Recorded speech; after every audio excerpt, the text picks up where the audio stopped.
One of the most despicable things that we tell people in the modern world is that everything is their fault. You have complete control over your life, and any failures that you experience are a fault of you, not the fault of your environment. Now, most people don't say it exactly like that, but this type of sentiment is deeply baked in to modern culture. It ties in with liberalism and individualism, and it's sort of a new ideology because traditionally everybody kind of accepted their place in life. If you were a shoe polisher, your father was a shoe polisher, your son was going to be a shoe polisher. If you were a farmer, you were going to stay a farmer. People imagined and had dreams of being kings and such, but almost no one actually changed their position in life. But now we have this idea that anyone can be anything. But again, if you do not succeed at being what you want, then that's your fault. You didn't put in enough work. You didn't step outside of your comfort zone. You didn't think creatively. You failed at doing something, and you need to try harder. But what this does essentially is deny the effort of all the people who are not succeeding.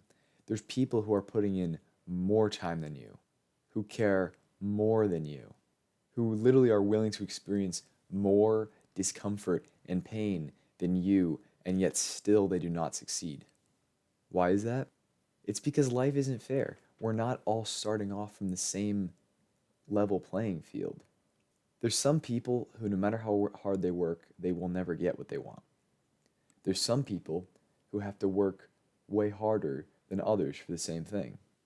I think the biggest one is loneliness, right? So being lonely is not necessarily your fault. I would say in most instances, it's not your fault. It's the product of society. Why are more people lonely now than ever? Is it because more people are lazy now than ever? No, that's ridiculous. There's no reason for that. I mean, it's partially true because of technology and such, but then you have to look at, well, why were they lazy in the first place? Again, it's because of technology, which is something they could not control.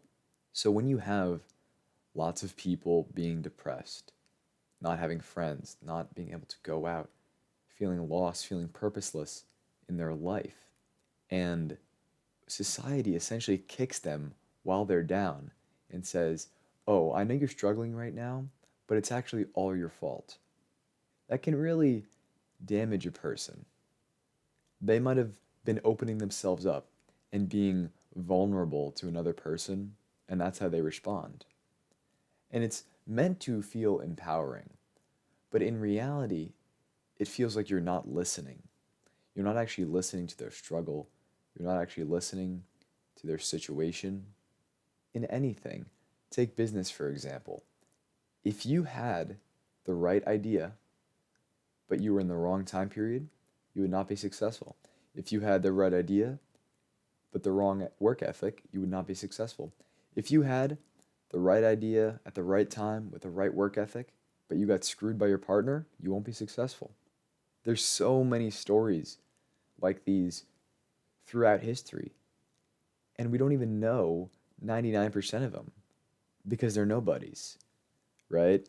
And the people in power control the narrative essentially. But like with everything, your genetics plays a massive role. Not only your genetics, but your environment. And these are both things you can't control. That's the thing is that a lot of people think, well, there's one thing that's genetics and the other one's your environment. But the environment is the part that you have in your control. Couldn't be further from the truth. You have very low control over your environment, especially the environment that you experience as you're developing, which is the most important environment because it most highly influences you. So if you have a hard time attracting women, it's not because you don't put yourself out there enough. It's not because you haven't done enough cold approaches or swiped enough time on dating apps. Those are both ridiculous excuses. It might be simply because you're not very attractive to women. And that, in the modern social environment, matters a lot. Now, you could try to improve that. And I think you should try to improve that.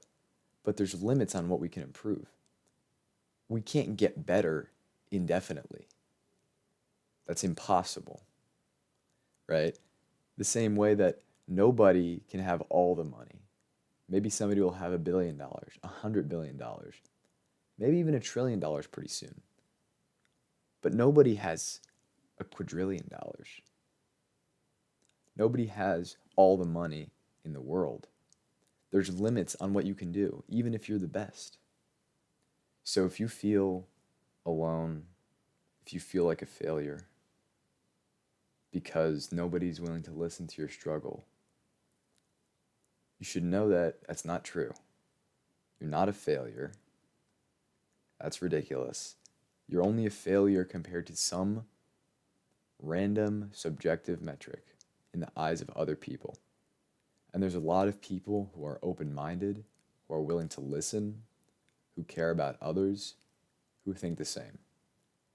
So really, I would say you're a failure if you're somebody who isn't compassionate, who doesn't seek the truth, who is willfully amplifying the lies that hurt others. That's what makes you a failure. And if you're trying not to do that, you're already a success. But yeah, that's about it. See ya.